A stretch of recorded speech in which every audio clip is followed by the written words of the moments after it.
जो भारत की संस्कृति के लिए, भारत की सभ्यता के लिए जो बहुत सारे खतरे हैं, आज मुझे लगा कि इसमें एकल भारत की बहुत बड़ी भूमिका है और आगे भी और हो सकती है।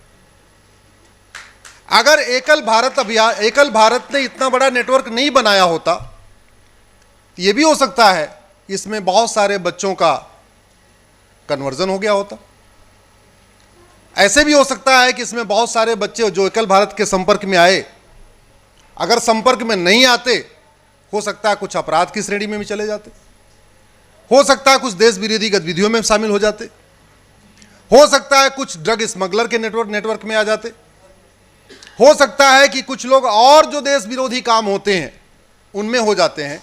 तो मुझे लगता है कि एकल भारत ने इस अपने प्रयास के द्वारा पूरे देश भर में जो लगभग 1 लाख अपना नेटवर्क किया है, स्थापित किया है, इसके द्वारा राष्ट्र की बहुत बड़ी सेवा किया है।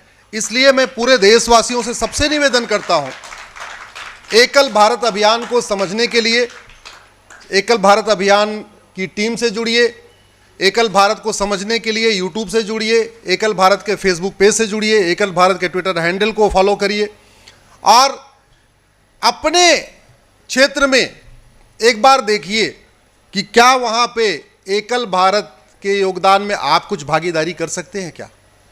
खास तौर पे जो लोग रिटायर्ड हुए, बहुत सारे ऐसे भी लोग हैं, मैं पूरे देश में घूमता रहता हूँ। इस वर्ष मैंने अब तक 75 जिले कवर किए हैं 2023 में। इन 75 जिलों में जाके मुझे पता चला कि बहुत सारे ऐसे लोग हैं जो रिटायर्ड हैं बाबूजी, और वो कह रहे हैं हमें भी कुछ काम बताओ।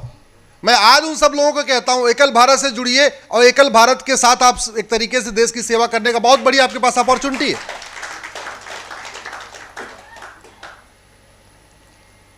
भारत की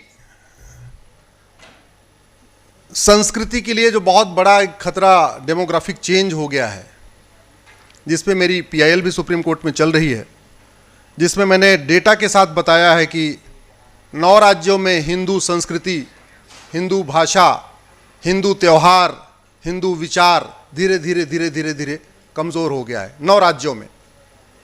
अगर आप जिलेवार चलिए तो 200 जिलों में ये सिचुएशन आ चुकी है। भारत के 200 जिलों की डेमोग्राफी बदल चुकी है। आप बंगाल से शुरू करिए, बंगाल के 14 जिले, असम के 9 जिले, बिहार के 8 जिले, झारखंड के 6 जिले, उत्तर प्रदेश के 16 जिले, हरियाणा का नूह मेवात 2 जिला, पंजाब का 3 जिला, गुजरात का 6 जिला, इधर आइए महाराष्ट्र में 8 जिले। अगर आप डिस्ट्रिक्ट वाइज देखिए तो भारत के 200 जिलों की डेमोग्राफी बदल चुकी है। और तहसील के हिसाब से देखिए तो भारत के 300 तहसीलों की डेमोग्राफी बदल चुकी है।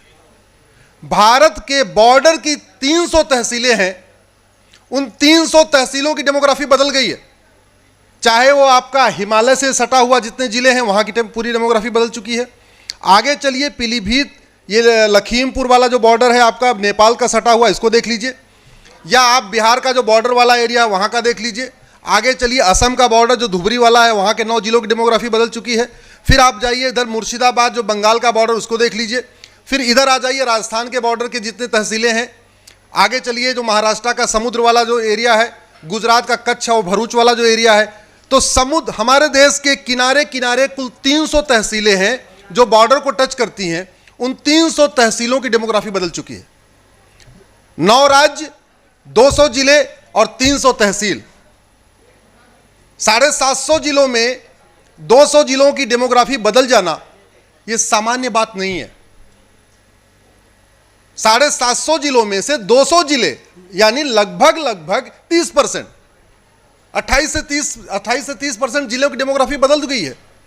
और जब डेमोग्राफी बदलती है, धर्मांतरण होता है, तो राष्ट्रांतरण भी होता है।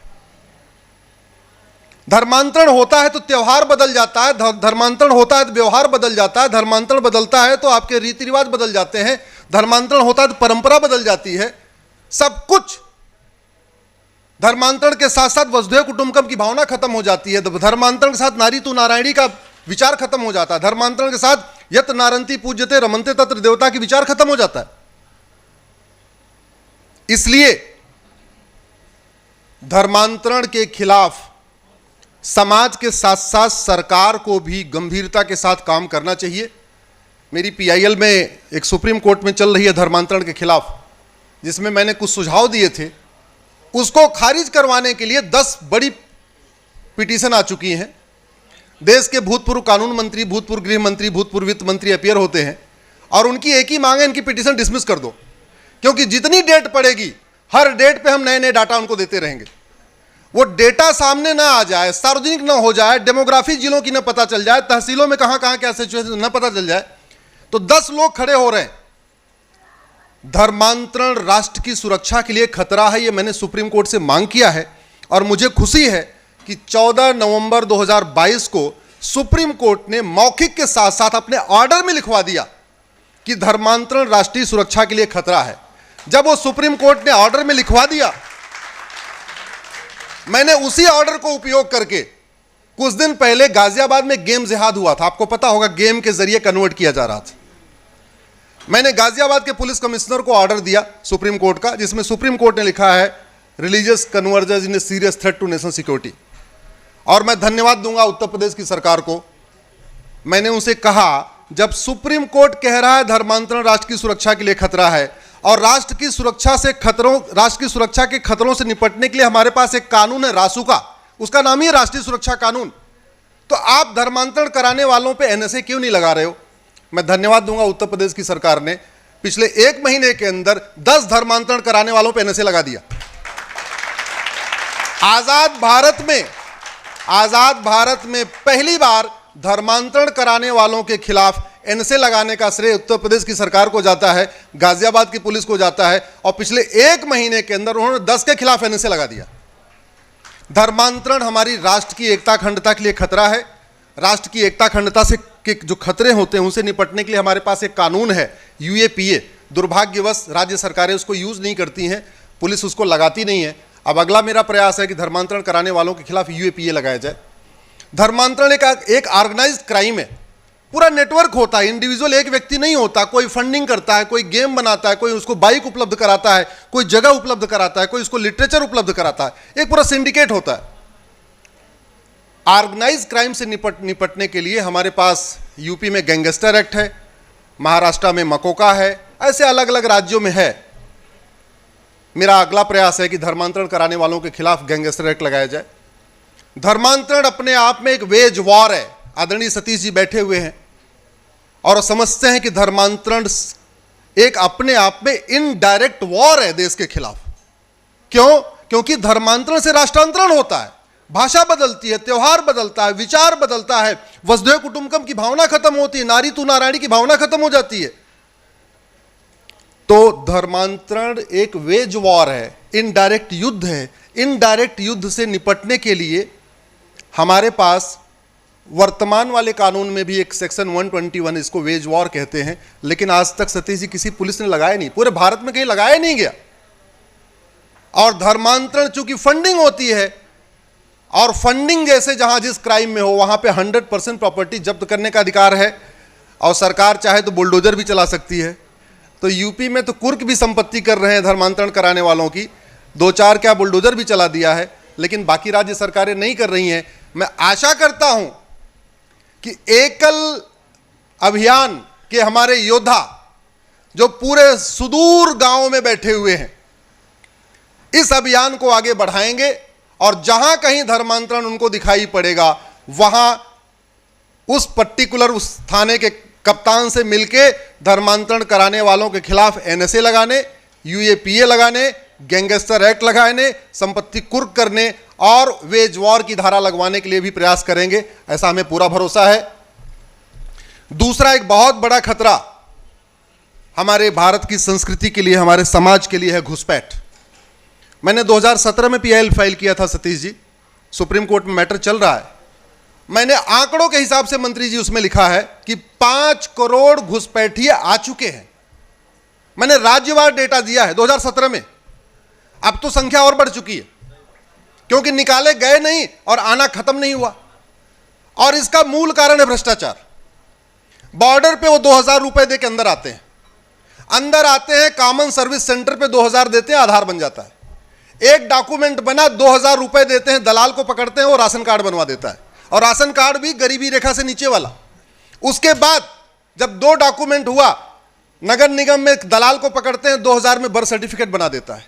जब 3 डॉक्यूमेंट हुआ, आरटीओ ऑफिस में दलाल को पकड़ते हैं, 3000 रुपए में ड्राइविंग लाइसेंस बन जाता है। जब 4 डॉक्यूमेंट हुआ, इलेक्शन के टाइम में किसी पार्षद को पकड़ लिया, भावी पार्षद या भावी विधायक को पकड़ लिया, वो वोटर आईडी में नाम जुड़वा देता है। तो 10 से 15,000 रुपए खर्च करके घुसपैठिए भारत में आते हैं, 5-5 कागज बनवा लेते हैं और कम से कम 1 साल के अंदर केंद्र सरकार और राज्य सरकार की 5 लाख रुपए की योजनाओं का लाभ ले लेते हैं। हर महीने राशन, चावल दाल मुफ्त योजना चली रही है, प्रधानमंत्री आवास योजना, आयुष्मान का कार्ड। भाई केंद्र और राज्यों को मिला के गरीबों के लिए खासतौर पे केंद्र सरकार की 300 योजनाएं चल रही हैं, राज्यों की अलग योजनाएं चल रही हैं और बहुत सारे तो उसमें अल्पसंख्यक भी अपने आप को बन जाते हैं, तो अल्पसंख्यक कल्याण वाली अलग योजनाएं ले रहे हैं। इससे बढ़िया धंधा क्या हो सकता है? 10,000 रुपए में भारत के अंदर घुस जाओ, 4-5 कागज बनवा लो, मुफ्त में मकान भी ले लो, मुफ्त में राशन भी ले लो, मुफ्त में दुकान भी ले लो, मुफ्त में और भी ट्रेनिंग भी ले लो, मुफ्त में सब कुछ कर लो। घुसपैठ हमारी राष्ट्रीय सुरक्षा के लिए बहुत बड़ा खतरा है और हमने शायद इतिहास को नहीं पढ़ा है। 5000 घुसपैठियों ने 100 साल में पर्शिया को ईरान बना दिया था। 90% पारसी पॉपुलेटेड पर्शिया को 5000 घुसपैठियों ने 100 साल में ईरान बना दिया था। देखते देखते राजा भरत का ननिहाल, जहां से रानी कैकेयी आई थी, पाकिस्तान बन गया। पेशावर जो कैके था उसी को पेशावर कहते हैं। देखते देखते तक्षशिला रावलपिंडी बन गया, कुंभा काबुल बन गया। जो भगवान राम के पुत्र लव ने बसाया था लाहौर, उसकी सिचुएशन क्या है? बात किसी धर्म की नहीं है, बात किसी रिलीजन की नहीं है, लेकिन चूंकि दुनिया के सारे धर्म एक समान नहीं है, उनकी टीचिंग एक समान नहीं है। दुनिया के सारे रिलीजन वसुधैव कुटुंबकम को नहीं मानते, सारे रिलीजन नारी तू नारायणी को नहीं मानते, सारे रिलीजन यत्र नारंती पूज्यते रमन्ते तत्र देवता को नहीं मानते, सारे रिलीजन समस्त इंसान को, समस्त प्राणी मात्र को एक समान नहीं मानते। एक सिविलाइजेशन वॉर है जो चल रहा है और कुछ लोग कहते हैं कुछ बात है कि हस्ती मिटती नहीं हमारी, सच्चाई इसकी उल्टी है। देखते देखते हमारी बस्ती की बस्ती खत्म हो गई। राज्यवार 9 राज्यों में बस्ती खत्म हो गई, जिलेवार 200 जिलों में खत्म हो गई, तहसील के हिसाब से 300 तहसीलों की डेमोग्राफी बदल गई। मुझे पूरा विश्वास है और आशा भी करता हूं, आग्रह भी करता हूं कि एकल भारत अभियान धर्मांतरण और घुसपैठ को भी अपने एजेंडे में शामिल कर ले।